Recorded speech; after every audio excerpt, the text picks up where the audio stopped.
The origins of the Cold War can be traced back to the end of the Second World War. In 1945, Roosevelt, Stalin, and Churchill met on the Black Sea coast at Yalta. Now, at the Yalta Conference, there were 5 main things decided. Firstly, Germany would be split up into zones and reparations would be taken. Secondly, the Soviet territory would be expanded up to the Curzon line, and Poland would be compensated with territory up to the Oder-Neisse line. There'll be free elections in Eastern Europe. Stalin would join the war against Japan, and you'd also have all parties would join the United Nations. Then you move on to Potsdam, which is after the war against Germany is over. However, you've got difference of leaders. You've got Truman replacing Roosevelt because Roosevelt's deaded. And then you've also got Attlee replacing Churchill halfway through the conference due to the 1945 general election.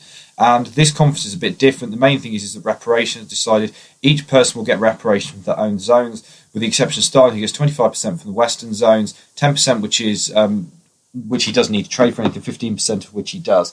Moving into 1946, you've got the development of the zones in Germany. The Soviets want access to the Ruhr, but the British have got the Ruhr. They've got Hamburg, where there's 22.5 million refugees.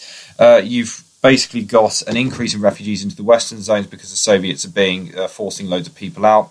You've also got the Russification of the zone, a compulsory Russian language being taught, nationalisation of industry, etc. 1.15 million pieces of factory equipment being moved from East Germany to Russia. You've also got the start of the Eastern Bloc, which is quite important. In 1946, Truman does his speech in Fulton, Missouri, where he says an iron curtain is descended upon Europe. Stalin responds by comparing him to Hitler. You've also got the Kennan's Long Telegram, which basically says that Soviet Russia is a threat to the Western way of life. However, he says it can be countered by propaganda, not by military means, which is quite an important feature, effectively.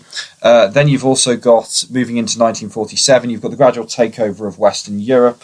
Gradual takeover of Eastern Europe by the Soviets due to various measures such as discrediting candidates, executions, forced elections, discrediting ballots, etc., up until 1948 when Jan Masaryk is executed. Moving into 1947, Truman announces the Truman Doctrine, which is basically using American means to supply weapons and money to countries which are fighting communism, notably Greece and Turkey, 250 million to Greece, 150 million to Turkey. This was to do with Greece fighting rebels and Turkey having pressure from Russia on to get Black Sea bases. You're moving into 1948 now with the, or late 1947, 1948, the introduction of the Marshall Plan. Marshall Plan, the European Recovery Plan, is basically about to kickstart the European economy, provide American markets for the goods, as American fear a pre-war slump to $3 billion a year for their exports, which could be very bad for the economy. It also protects against communism. Also, Molotov works out the conference in this, and he joyously announces the Molotov Plan, which is basically just an extension of East-West ties, which is quite influential. You've then got, moving into 1948, you've got the Berlin Blockade, where Stalin blockades the Western Allies in Berlin and effectively tries to force them out. It doesn't work. China becomes communist. Mao beats Chiang Kai-shek, and that's at the end of 1949.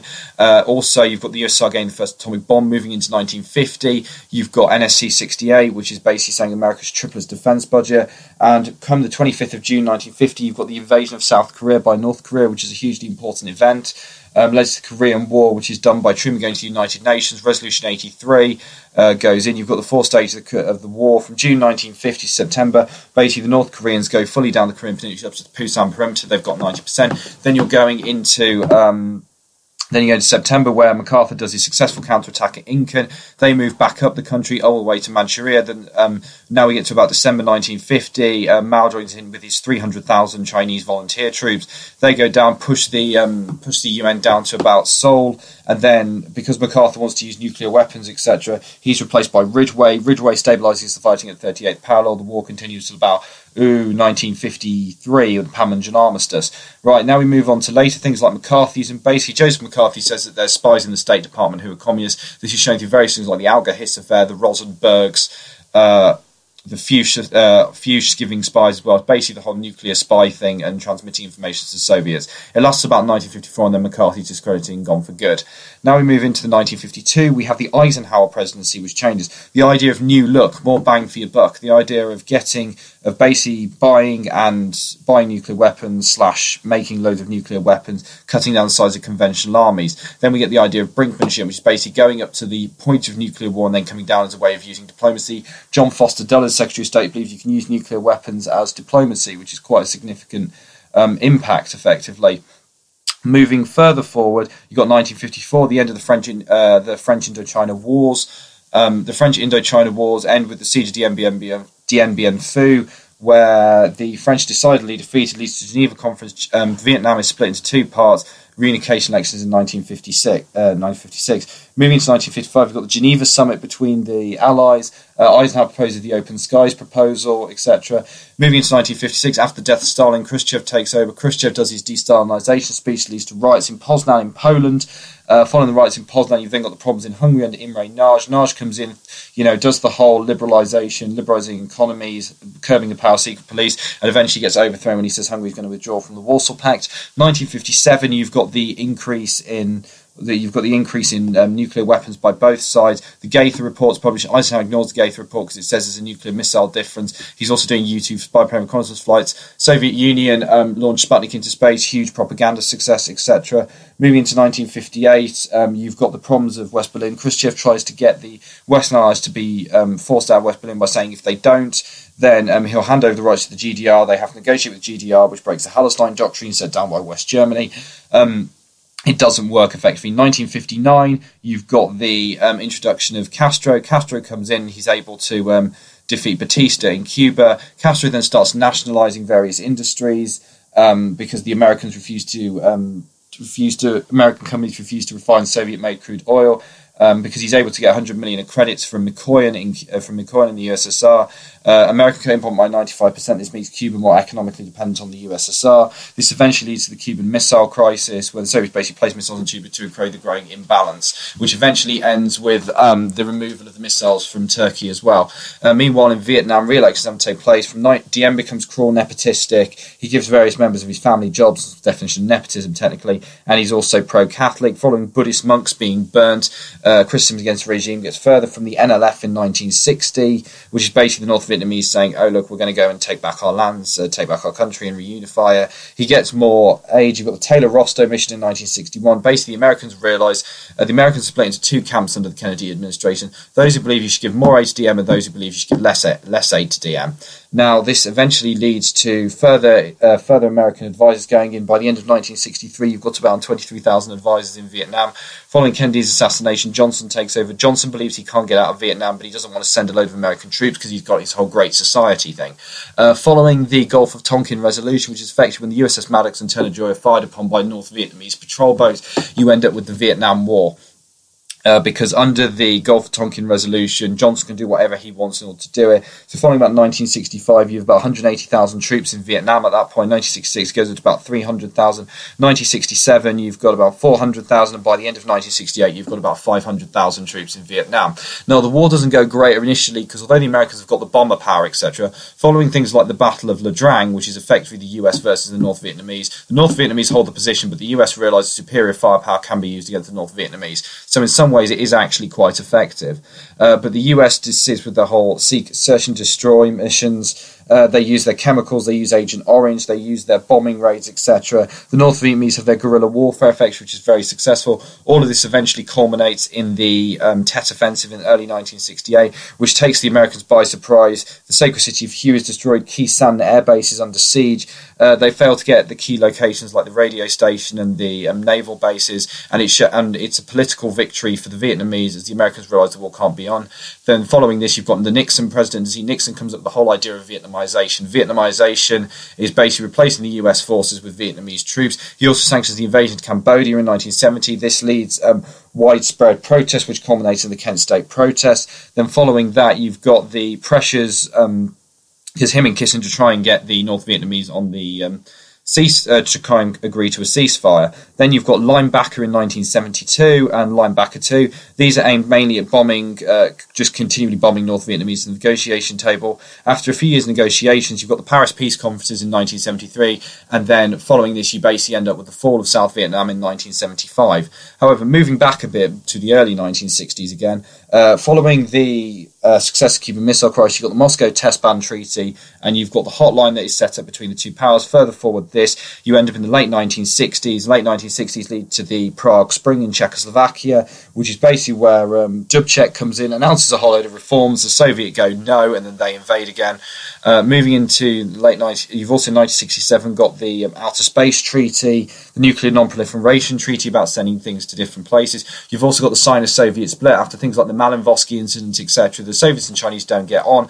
There's clashes in Zembao Island in the late 1960s. However, moving into the 70s, the Nixon administration, Nixon, in his infinite wisdom, decides to go and make friends with China. This is accomplished through ping-pong diplomacy with the tennis ball teams. Kissinger's initial meeting in 1971. Nixon visits Beijing in 1972, which is hugely important. This leads to effectively the withdrawal of US support for China and greater relations with China. US support for Taiwan and greater US relations with China, which eventually helped the North Vietnamese get to the negotiation table. Following this, you have the triangular diplomacy with the USSR. You've got the signing of SALT I talks. You've got 1972 about curbing, limiting anti-ballistic missiles, and also you've got the whole thing about freezing the number of ICBMs launched. This is further shown in later agreements such as Helsinki, which is between the European powers, effectively making them all get along. And also you've got later things like SALT II, although that isn't fully ratified, but aims to hold more things down. Nixon also gets involved in places like South America, Chile, Salvador Allende. He's very influential in actually 40 Committee holding aid and eventually causing Pinochet to take over.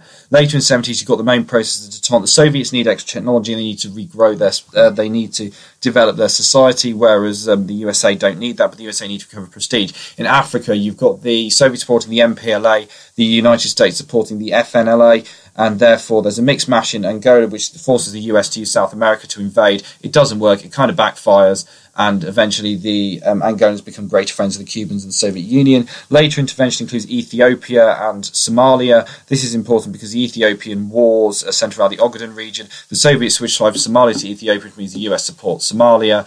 As we go later in the 70s, you've got the Carter presidency, who aims to do more things, as we've said, through SALT II. Following the intervention in Africa and stuff, we then move on to the 1980s, where you've got people like Reagan coming in. Reagan, Thatcher, John Paul II. John Paul II does mass in the square in Warsaw to over 500,000 people. It's quite influential. And moving to the 1980s, you've got Reagan, his whole idea of the evil empire. You've got Able Archer, which is basically military exercise, the Soviets' mistake for nuclear war. The shooting down of Kalo 7, the South Korea airliner, increased tensions because basically you've got Chernenko and Andropov, who are old. Brezhnev's beginning to die. Soviet Union is basically stagnating at this point because they've spent so much on defence and they're not actually liberalising their economy at all. Also, Reagan gets involved in Grenada, the invasion to overthrow the the Quad faction with 7,000 men. You've then got he gets involved in Nicaragua as well against with supporting the Contras against the Sandistas. Later on, about 1985, you've got the rise of Gorbachev, the new thinking, the law on enterprise and the law on joint ventures, which basically limits foreign investment in businesses of 49%, later changed to 100%. He comes up with perestroika and glasnost. Perestroika, restructuring, glasnost, openness. Glasnost is needed following the Chernobyl incident. Restructuring is about changing government. One basic thing that Gorbachev does do is cut the levels of alcohol. This costs him 100 billion rubles. However, it's more influential in his foreign policy affairs, where he decides to go, where he meets in Geneva in 1985, which is good because it's his first super power diplomacy in a while. Then you've also got Reykjavik in 86, which is not great, but the main one is Washington in 1987, where they signed the Intermediate Nuclear Forces Treaty and agreed to abolish an entire class of nuclear weapons, which is incredibly significant. Then we move into 1988 and 1989. There's not much. There's a start talks, and then 1990 there's conventional force in Europe. But by this point, Eastern Europe's kind of gone a bit kaput. It's all kind of disintegrated as well. I mean, the US side invaded Afghanistan in the 1980s, and the US has supplied weapons to them, such as the Mujahideen through Stingers, etc. And Gorbachev agrees to withdraw from this conflict, which is quite significant. Also, you've got places like Nemeth, who becomes leader of Hungary, and he's able to withdraw from the Warsaw Pact. Gorbachev basically doesn't have the money to keep financing these countries. And so Nemeth gets his loan for West German banks, and then the Warsaw Pact starts disintegrating. East Germany is forced to normalise relations. It's a process that started in 1972 with the Basic Treaty between East and West Germany. You've then got Czechoslovakia. Václav Havel becomes in power. Poland, you've got the Solidarity Movement, which has been crushed since the early 1980s, coming back under Lech Wałęsa, and he takes charge of government in 1989. And then eventually the hardliners attempt to mount a coup against Gorbachev. It does work, and Yeltsin's the one who saves the day, which is why the Soviet Union eventually disintegrates into various different republics. There's various riots, but effectively it's relatively peaceful, except in Romania, where Ceausescu is summarily executed via firing squad. That's a potted history of the Cold War in 15 minutes.